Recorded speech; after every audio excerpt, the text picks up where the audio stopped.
In the financial world, when unexpected document releases cause market uncertainty, it reflects something deeper than a headline. That's exactly the situation we're facing now, with a congressional move toward impeachment following leaked bank records. From an investor's standpoint, this is less about political divisions and more about institutional stability. What we're seeing matters to every American, whether you closely follow politics or not. Structural instability doesn't always begin with chaos. Sometimes it starts with quiet patterns we overlook for too long.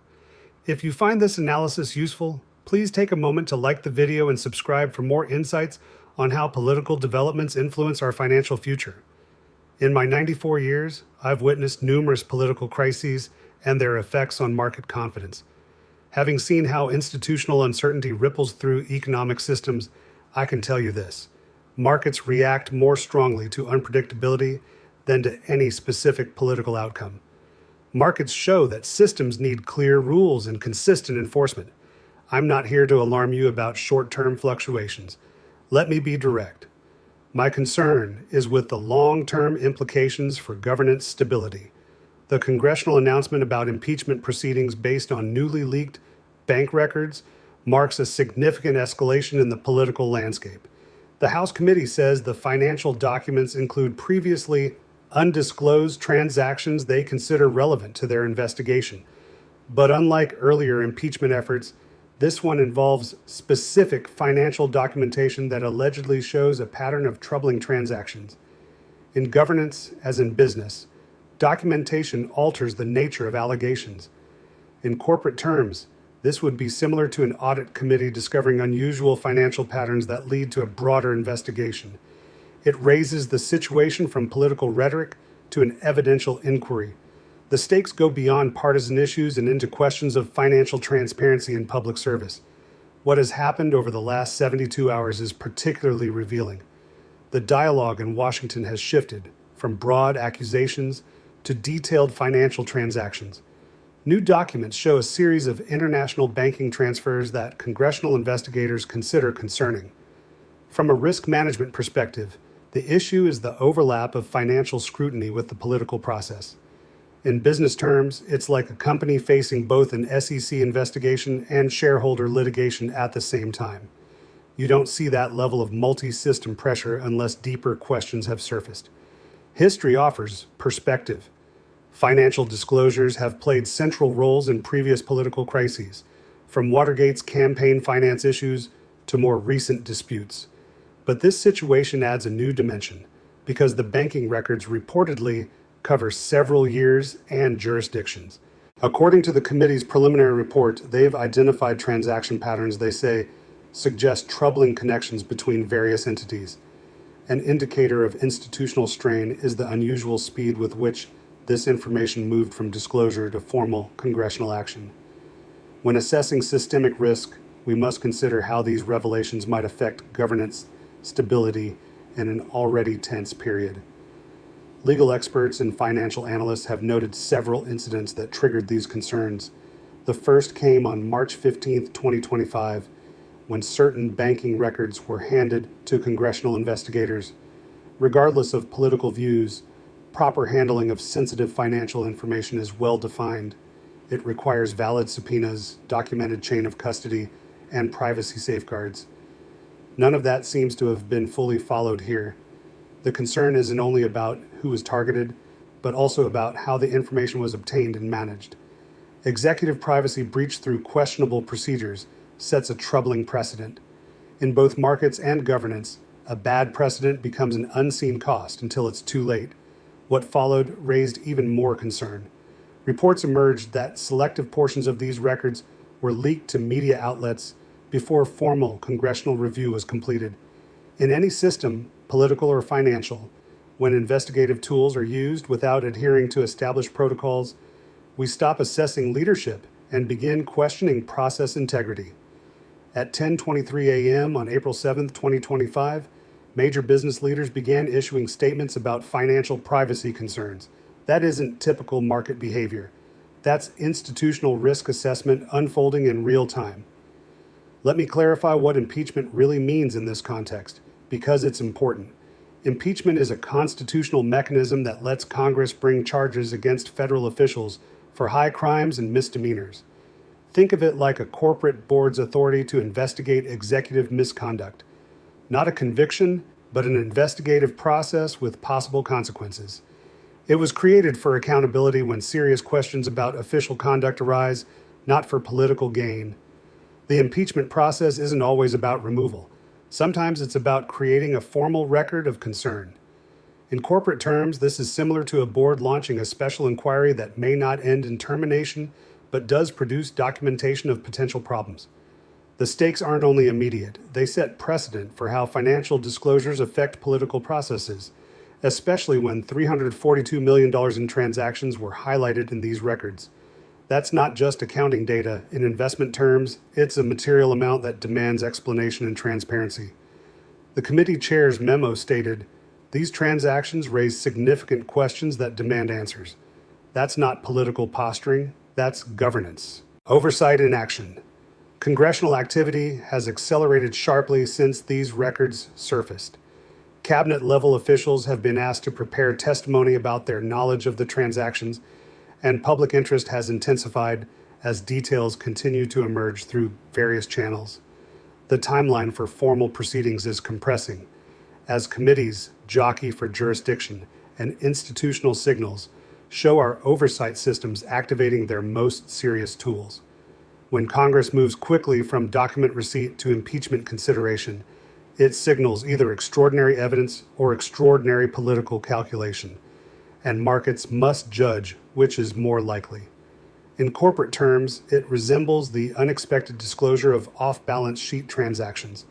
For governance, it could permanently shift expectations of financial transparency for public officials. I saw a similar pattern during the savings and loan crisis when disclosure rules were fundamentally rewritten after damaging revelations. I understand why people feel nervous. When financial records become central to political processes, uncertainty about privacy and governance is natural. But from nearly a century of watching institutions, I've learned systems adjust to new information. Markets process uncertainty and find new equilibrium points. The real danger isn't the investigation itself, it's the erosion of confidence in financial privacy and governance transparency. That's a problem best addressed with thoughtful institutional reform rather than reactive politics. The leaked documents reportedly contain evidence of 17 separate international transactions through intermediary entities, which creates major complexity for investigators and markets. International financial flows require careful analysis to determine legality and propriety. In governance, complexity often obscures responsibility until a thorough investigation is completed. At 8:45 a.m. yesterday, the House committee released its preliminary findings in a 37-page report. That means our governance structures are actively processing these allegations through established channels. From my experience with corporate investigations, initial reports contain both signal and noise. A proper assessment requires a review of complete records, not selective excerpts. Having witnessed many financial controversies, I see parallels to how banking oversight changed after the 2008 crisis. Institutional stress followed by systematic reform. But here's the thing. Effective reform requires broad legitimacy across political perspectives. Let me be clear about the situation. We're watching a test of whether our oversight mechanisms can function in an extremely polarized environment. That's when institutional design becomes crucial. In the hours following the document leak, financial markets showed moderate volatility before settling. Market participants were weighing both the specific allegations and their possible governance implications. When the formal impeachment inquiry was announced, the Dow moved nearly 2%, a meaningful but controlled reaction showing concern without panic. From my perspective, the larger risk isn't the allegations themselves, but the way they're examined and resolved. Markets can absorb and price concrete revelations, but prolonged uncertainty about process integrity creates more lasting issues. This situation brings multiple layers of complexity. First, the financial transactions require technical examination. Second, there are questions about appropriate investigative procedures. Third, it's unfolding within an already tense political atmosphere. And fourth, it raises wider questions about financial transparency expectations for public officials. In markets, we call this kind of multi-layered uncertainty a compound risk, when multiple factors interact in ways that amplify outcomes in both markets and governance. Compound risks require especially careful management. The immediate path ahead involves several parallel processes: congressional investigation, media scrutiny, legal analysis, and market assessment. Each domain handles information differently and on different timelines. In business terms, this is similar to a company facing simultaneous regulatory review, intense media coverage, shareholder concerns, and market repricing. What happens next depends on how these parallel processes interact and whether they ultimately align. At 3:15 p.m. after the impeachment announcement, market volatility rose sharply. That's not typical midday behavior, it's institutional repricing of political risk. Markets are still determining whether these revelations represent significant governance concerns or political theater. Markets value certainty above anything else. When governance processes become unpredictable, risk premiums rise across asset classes. The banking records reportedly show a pattern of transactions between several corporate entities and offshore accounts over 6 years. Individually, the transfers seem legitimate, but together they create patterns investigators find troubling. In financial analysis, it's often not single transactions, but the overall pattern and timing that prompt questions. The same is true in governance oversight.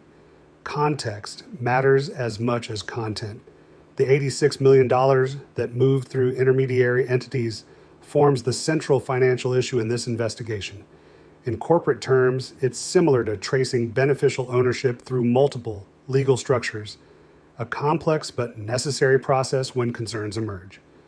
For markets, this means a period of increased attention to governance, transparency, and institutional effectiveness. I've seen similar challenges during the Penn Square Bank collapse and subsequent regulatory reforms, difficult periods that ultimately strengthened system integrity. What we're seeing now is a convergence of financial disclosure and political process that tests our oversight mechanisms.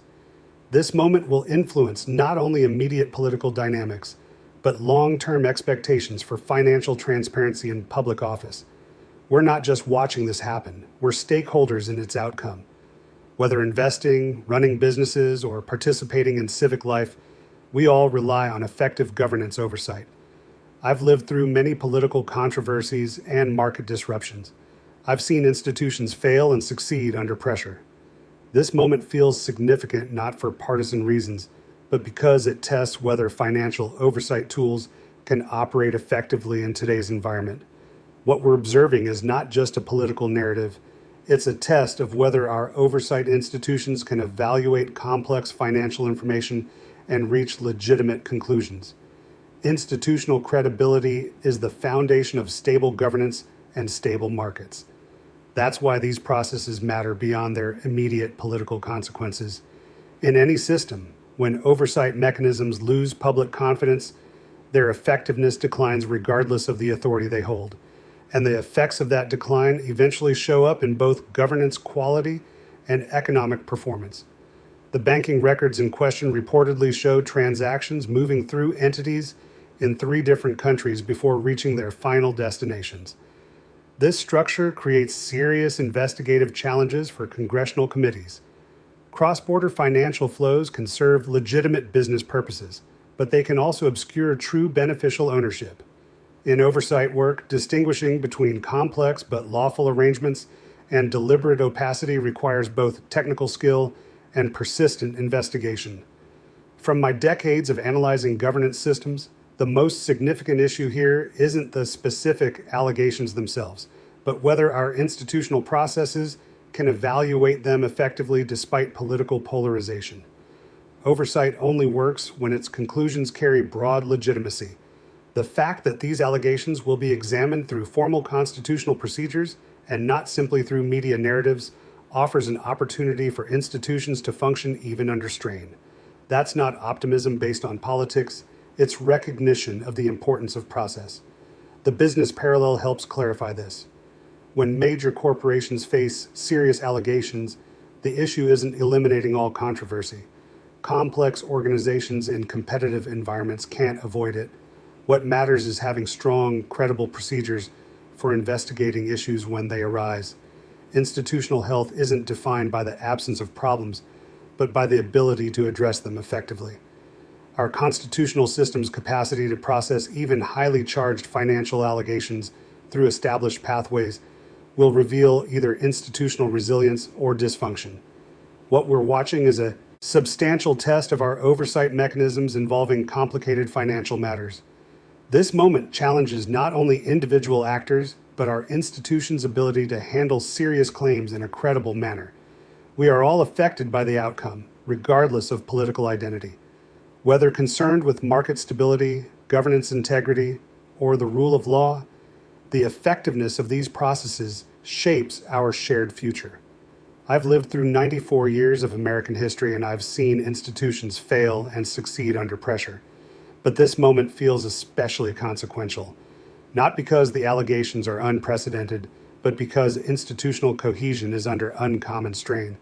What we're seeing is not just political controversy, it's a test of financial oversight within our constitutional framework. Accountability, regardless of position, underpins both market integrity and governance integrity. That's why these processes matter beyond short-term political effects. In any system, governmental or economic, effective oversight creates the accountability required for stable operation. And when oversight fails, the consequences appear in declining credibility and weakened institutional capacity. The pattern unfolding now shows our constitutional system working through serious financial allegations using established procedures. This moment will show whether those procedures can still deliver broadly legitimate outcomes despite intense polarization. We're not merely observers, we're participants in the consequences. Whether we invest, run businesses, or simply take part in civic life, we all rely on strong, credible oversight. I've witnessed many political disputes and market disruptions, and I've seen how institutions respond when pushed to their limits. But this moment stands out not because of partisan implications, but because it tests whether core oversight functions remain effective under current conditions. The real issue isn't any single individual or transaction. It's whether our institutional structure can still examine complex financial allegations in a way that produces broadly trusted conclusions. That's why civic engagement matters no matter your political viewpoint. Oversight legitimacy depends on public confidence, and losing that confidence eventually leads to weakened institutions and reduced economic opportunity. Thank you for your attention to these important questions of governance. And remember, in any system, silence is a choice, and sometimes the costliest one. If you found this analysis helpful, please like this video and subscribe to the channel for more insights on how political developments shape our financial future.